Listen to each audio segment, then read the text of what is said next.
ओम शांति।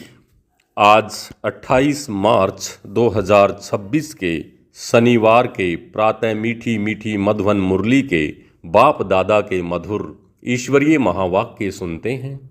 मीठे मीठे प्यारे प्यारे बाप दादा ने कहा, मीठे बच्चे, हर एक के पाप चूसने वाला फर्स्ट क्लास ब्लॉटिंग पेपर एक शिव बाबा है। उसको याद करो तो पाप खत्म हो। मीठे बच्चे, हर एक के पाप चूसने वाला फर्स्ट क्लास ब्लॉटिंग पेपर एक शिव बाबा है। उसको याद करो तो पाप खत्म हो। प्रश्न है, आत्मा पर सबसे गहरे दाग कौन से हैं? उसको मिटाने के लिए कौन सी मेहनत करो? आत्मा पर सबसे गहरे दाग कौन से हैं? उसको मिटाने के लिए कौन सी मेहनत करो? उत्तर है, आत्मा पर देह अभिमान के बहुत गहरे दाग पड़े हुए हैं। घड़ी घड़ी किसी देहधारी के नाम रूप में फंस पड़ती है। बाप को याद न कर देहधारियों को याद करती रहती, एक दो की दिल को दुख देती है। इस दाग को मिटाने के लिए देही अभिमानी अर्थात आत्म अभिमानी बनने की मेहनत करो। गीत चला, मुखड़ा देख ले प्राणी अपने मन दर्पण में, कितने पाप कितने पुण्य हैं तेरे जीवन में। ओम शांति। मीठे मीठे सभी सेंटर्स के बच्चों ने गीत सुना। अब अपने को देख लो कि कितने पुण्य हैं और कितने पाप मिटे हैं। सारी दुनिया साधु संत आदि पुकारते हैं कि हे पतित पावन, एक ही पतित से पावन बनाने वाला बाप है, बाकी सभी में है पाप। यह तो तुम जानते हो कि आत्मा में ही पाप हैं, पुण्य भी आत्मा में ही हैं। इसलिए आत्मा ही पावन आत्मा पुण्य आत्मा कहलाती है। आत्मा ही पतित बनती है। यहाँ सब आत्माएं पतित हैं, पापों के दाग लगे हुए हैं, इसलिए पाप आत्मा कहा जाता है। अब पाप निकले कैसे? जब कोई चीज़ पर शाही व तेल गिर जाता है तो ब्लॉटिंग पेपर, जिसको सोखता कहते हैं, वह रख देते हैं तो वो सारा चूस लेता है। अब सभी मनुष्य याद करते हैं एक को, क्योंकि वही ब्लॉटिंग पेपर है, पतित पावन है। सिवाय उस एक के और कोई ब्लॉटिंग पेपर है नहीं। वह तो जन्म जन्म गंगा स्नान करते ही आए और पतित बनते रहे। पतितों को पावन करने वाला एक ही शिव बाबा ब्लॉटिंग पेपर है भी छोटे से छोटी एक बिंदी। सबका पाप नष्ट करते हैं। किस युक्ति से? सिर्फ कहते हैं मुझ ब्लॉटिंग पेपर को याद करो, मैं तो चैतन्य हूँ ना, तुमको और कोई तकलीफ नहीं देता हूँ, तुम भी आत्मा बिंदी, बाप भी बिंदी। कहते हैं सिर्फ मुझे याद करो तो तुम्हारे सब पाप मिट जाएंगे। जब हर एक अपनी दिल से पूछे कि याद से कितने पाप मिटे हैं और कितने हमने किए हैं, बाकी कितने पाप रहे हुए हैं, या मालूम पड़े कैसे? दूसरे को भी रास्ता बताते रहो कि एक ही ब्लॉटिंग पेपर को याद करो, जो बाप है, जो सबको राय देता है। तो ये सभी को तुम भी राय दो। ये अच्छा है ना?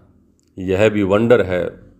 जिसको राय देते हैं वह तो बाप को याद करने में लग जाते हैं, और राय देने वाला खुद याद नहीं करता है, इसलिए पाप कटते नहीं हैं।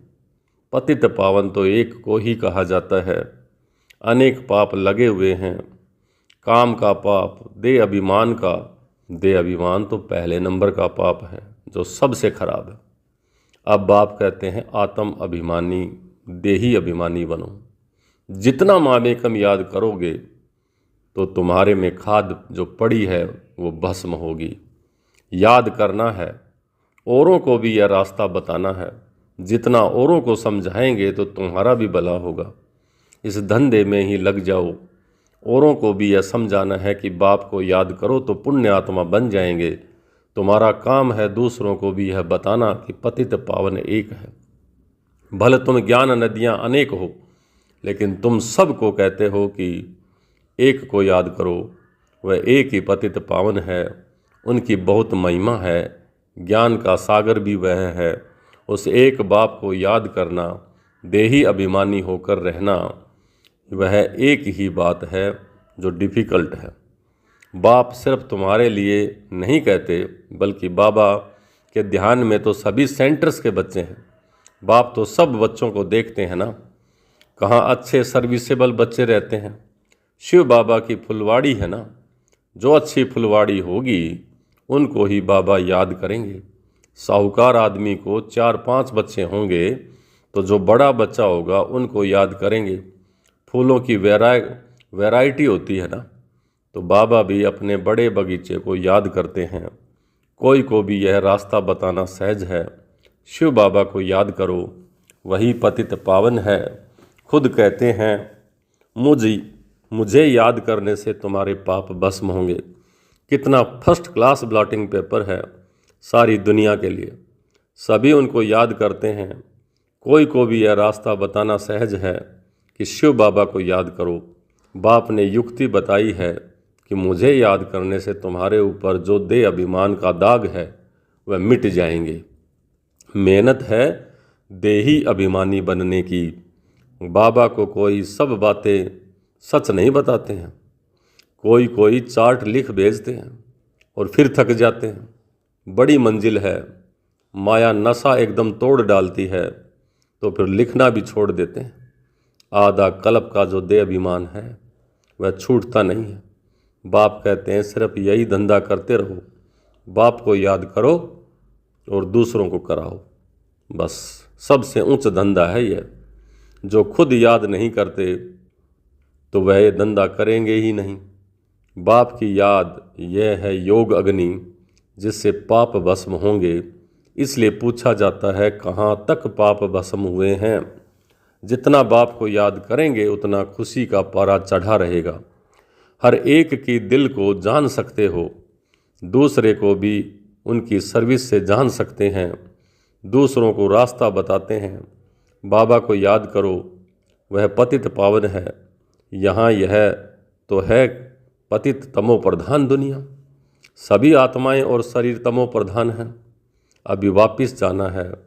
यहाँ सभी आत्माएं पवित्र, वहाँ सतयुग में सभी आत्माएं पवित्र हैं। जब पवित्र बने तब घर जाएं।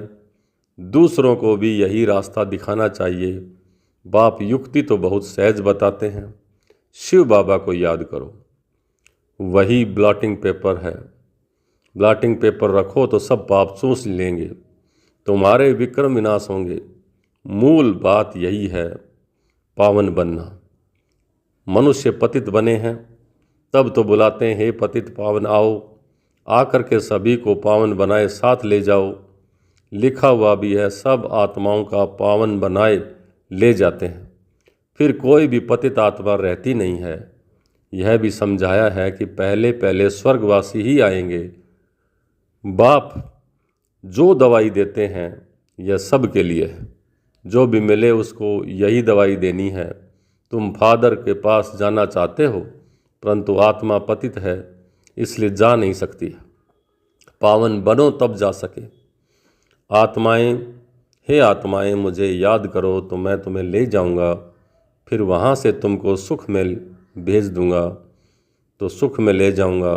फिर जब पुरानी दुनिया होती है तब तुम दुख पाते हो। मैं किसी को दुख नहीं देता हूँ। हर एक अपने को देखे कि मैं याद करता हूँ।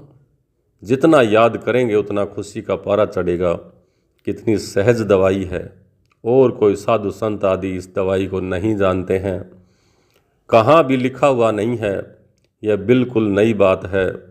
पापों का खाता कोई शरीर में लगा हुआ नहीं है। इतनी छोटी आत्मा बिंदी में ही सारा पार्ट भरा हुआ है। आत्मा पतित होगी तो जीव पर भी असर पड़ेगा।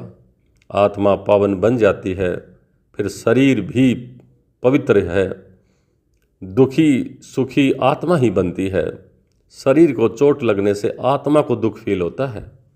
कहा भी जाता है यह दुखी आत्मा है, यह सुखी आत्मा है।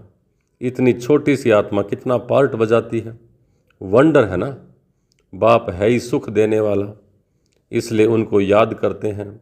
दुख देने वाला रावण है। सबसे पहले आता है देह अभिमान। अभी बाप समझाते हैं तुमको आत्म अभिमानी बनना है, इसमें बड़ी मेहनत है।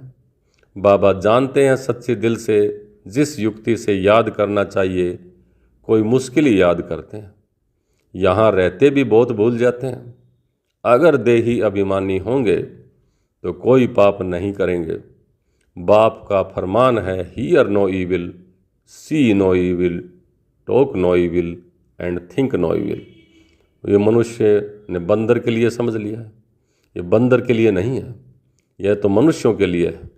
मनुष्य बंदर मिसल बन गए हैं तो बंदर का चित्र बनाया है। बहुत हैं जो सारा दिन जुर्मई जुगमई करते हैं, तो बाप को समझानी देनी होती है। सब सेंटर्स पर कोई न कोई ऐसे रहते हैं जो एक दो को दुख ही देते रहते हैं। कोई अच्छे भी हैं जो बाप की याद में रहते हैं, समझते हैं मनसा वाचा कर्मणा कोई को भी दुख नहीं देना है। वाचा भी कोई को दुख देंगे तो दुखी होकर मरेंगे। बाप कहते हैं तुम बच्चों को सबको सुख देना है, सबको कहना है कि देही अभिमानी बनो, बाप को याद करो, और कोई पैसे के लेन देन की बात नहीं, सिर्फ लवली बाप को याद करो तो तुम्हारे विक्रम विनाश हो जाएंगे, तुम विश्व के मालिक बन जाएंगे। भगवानो वाच मन मना भव, एक बाप को और वर्षे को याद करो और कुछ भी आपस में न बोलो, बिना मतलब की बातें, सिर्फ बाप को याद करो, दूसरे का कल्याण करो। तुम बच्चों की अवस्था ऐसी मीठी हो जो कोई भी आकर के देखे और बोले कि बाबा के बच्चे तो प्लॉटिंग पेपर्स हैं। अभी वह अवस्था नहीं है। बाबा से कोई पूछे तो ब्लॉटिंग पेपर तो क्या, अभी कागज भी नहीं है। बाबा सभी सेंटर्स के बच्चों को समझाते हैं। बम्बई, कलकत्ता, दिल्ली, सब जगह बच्चे तो हैं ना। रिपोर्ट आती है बाबा फलाने बहुत तंग करते हैं, पुण्य आत्मा बनाने के बदले और ही पाप आत्मा बना देते हैं। बाबा से कोई पूछे तो झट बता देंगे। शिव बाबा तो सब कुछ जानते हैं, उनके पास सारा हिसाब किताब है। यह बाबा भी बता सकते हैं, शकल से ही सब मालूम पड़ जाता है। तो यह बाबा की याद में मस्त है, इनका चेहरा ही खुशनुम देवताओं जैसा है। आत्मा खुश होगी तो शरीर भी खुश देखने में आएगा। शरीर को दुख होने से आत्मा को दुख फील होता है। एक बात सबको सुनाते रहो कि शिव बाबा कहते हैं मुझे याद करो तो तुम्हारे पाप विनाश होंगे। उन्होंने लिख दिया है श्री कृष्ण भगवानोवाच। अब श्री कृष्ण को तो ढेर याद करते हैं, परंतु उससे पाप तो नहीं मिटते हैं और ही पतित बनते गए हैं। यह पता ही नहीं है कि याद किसको करना है, परमात्मा का रूप क्या है। अगर वो सर्वव्यापी कहें तो भी जैसे आत्मा स्टार है वैसे परमात्मा भी स्टार है, क्योंकि आत्मा सो परमात्मा कह देते हैं, तो इस हिसाब से तो आत्मा भी बिंदी है तो परमात्मा भी बिंदी ठहरी। छोटी सी बिंदी प्रवेश करती है। सब बिंदियों को कहते हैं बच्चे अब मामेकम याद करो। ऑर्गन्स द्वारा ही तो बोलते हैं, ऑर्गन्स बगैर तो आत्मा आवाज़ कर नहीं सकती। तुम कह सकते हो आत्मा परमात्मा का रूप तो एक जैसा है, लेकिन आत्मा परमात्मा नहीं है। रूप ज्योति बिंदु है दोनों का। परमात्मा कोई बड़ा शिवलिंग की तरह नहीं है, ऐसा कुछ कह न सकें। बाप कहते हैं मैं भी ऐसी बिंदी हूँ, परंतु मैं पतित पावन हूँ और तुम सब की आत्माएं पतित हैं। कितनी सीधी सी बात है। अब देही अभिमानी बन, मुझ बाप को याद करो, औरों को भी रास्ता बताओ। मैं अक्सर ही दो कहता हूँ कि मन मना भवै मद्याजी भवै। फिर थोड़ा डिटेल में बताता हूँ कि ये टाल टालियाँ हैं। पहले सतो प्रधान, फिर सतो, फिर रजो, फिर तमो में आती हैं। पाप आत्मा बनने से कितने दाग लग जाते हैं। वह दाग मिटे कैसे? वो समझते हैं गंगा स्नान से पाप मिटेंगे, परंतु वह तो शरीर का स्नान हो गया। आत्मा बाप को याद करने से ही पावन बन सकती है। आत्मा को पानी तो भिगो ही नहीं सकता है। इसको याद की यात्रा कहा जाता है। जब आत्मा बाप को याद करती है तो ये कितनी सहज बात है जो रोज रोज बाप समझाते रहते हैं। गीता में भी जोर इसी बात पर है, मन मना भवै। वर्षा तो मिलेगा ही, सिर्फ मुझे याद करो तो पाप मिटेंगे। बाप अविनाशी ब्लॉटिंग पेपर है ना। बाप कहते हैं मुझे याद करने से तुम पावन बन जाते हो, फिर रावण पतित बनाते हैं। तो ऐसे बाप को याद करना चाहिए ना। ऐसा भी होता है जो याद नहीं करते हैं, उनका क्या हाल होगा। बाप समझाते हैं बच्चों और सब बातें छोड़ दो, सिर्फ एक बात याद रखो कि देही अभिमानी बनना है, और देही अभिमानी बन मामेकम याद करो बस। यह तो जानते हो आत्मा एक शरीर छोड़ दूसरा लेती है, आत्मा ही दुख सुख भोगती है। कभी भी एक दो के दिल को नहीं दुखाना चाहिए, एक दो को सुख पहुंचाना चाहिए। तुम्हारा धंधा ही यही है। बहुत हैं जो एक दो को दुख देते रहते हैं, एक दो की देह में फंसे रहते हैं, सारा दिन एक दो को याद करते रहते हैं। माया भी तीखी है, बाबा नाम नहीं लेते हैं। इसलिए बाबा कहते हैं बच्चे देही अभिमानी भवै। ज्ञान तो बड़ा सहज है, याद ही मुश्किल है। वह नॉलेज तो फिर भी 15-20 वर्ष पढ़ते हैं, कितनी सब्जेक्ट्स होती हैं। यह नॉलेज तो बड़ी सहज है। ड्रामा को जानना एक कहानी की तरह है। मुरली चलाना कोई बड़ी बात नहीं है। याद की ही बहुत मुश्किलात है, क्योंकि याद में ही बुद्धि भटकती है। बाबा फिर कह देते हैं ड्रामा, फिर भी पुरुषार्थ करते रहो। बाप को याद करो तो योग अग्नि से तुम्हारे पाप भस्म होंगे। अच्छे अच्छे बच्चे इसमें फेल हो जाते हैं याद में, इसलिए याद है मुख्य। अच्छा मीठे मीठे सिकली दे बच्चों प्रति मात पिता बाप दादा का याद प्यार और गुड मॉर्निंग। रूहानी बाप की रूहानी बच्चों को नमस्ते। हम रूहानी बच्चों की रूहानी बाप दादा को याद प्यार, गुड मॉर्निंग और नमस्ते। धारणा के लिए मुख्य सार पहला, कभी भी किसी की दिल को दुखी नहीं करना है, सबको सुख पहुंचाना है, एक बाप की याद में रहना और सबको याद दिलाना है। दूसरा, पापों का दाग मिटाने के लिए देही अभिमानी बन अविनाशी ब्लॉटिंग पेपर बाप को याद करना है। ऐसे मीठी अवस्था बनानी है जो सबका कल्याण होता रहे। आज का वरदान, अपनी श्रेष्ठता द्वारा नवीनता का झंडा लहराने वाले शक्ति स्वरूप भवै। अपनी श्रेष्ठता द्वारा नवीनता का झंडा लहराने वाले शक्ति स्वरूप भवै। अभी समय प्रमाण, समीपता के प्रमाण शक्ति रूप को प्रभाव जब दूसरों पर डालेंगे तब अंतिम प्रत्यक्षता समीप ला सकेंगे। जैसे स्नेह और सहयोग की प्रत्यक्ष किया है, ऐसे सर्विस के आईने में शक्ति रूप का अनुभव कराओ। जब अपनी श्रेष्ठता द्वारा शक्ति रूप की नवीनता का झंडा लहराएंगे तब प्रत्यक्षता होगी। अपने शक्ति स्वरूप से सर्वशक्तिवान बाप का साक्षात्कार कराओ। स्लोगन है, मनसा द्वारा शक्तियों का और कर्म द्वारा गुणों का दान देना ही महादान है। मनसा द्वारा शक्तियों का और कर्म द्वारा गुणों का दान देना ही महादान है। ये अव्यक्त इशारे निश्चय के फाउंडेशन को मजबूत कर सदा निर्भय और निश्चिंत रहो। बाप का बच्चों में पूरा फेथ है कि यही मेरे बच्चे विघ्न विनाशक आत्माएं हैं, पूज्य आत्माएं हैं, या बच्चे बाप से भी आगे हैं, निमित्त बने हुए सदा बाप को भी निश्चिंत करने वाले हैं, सदा खुशखबरी सुनाने वाले हैं, हर एक विशेष आत्मा है। स्वयं में भी ऐसा फेथ रख, इसी स्मृति स्वरूप में रहो तो विजयी बन जाएंगे। अच्छा, ओम शांति।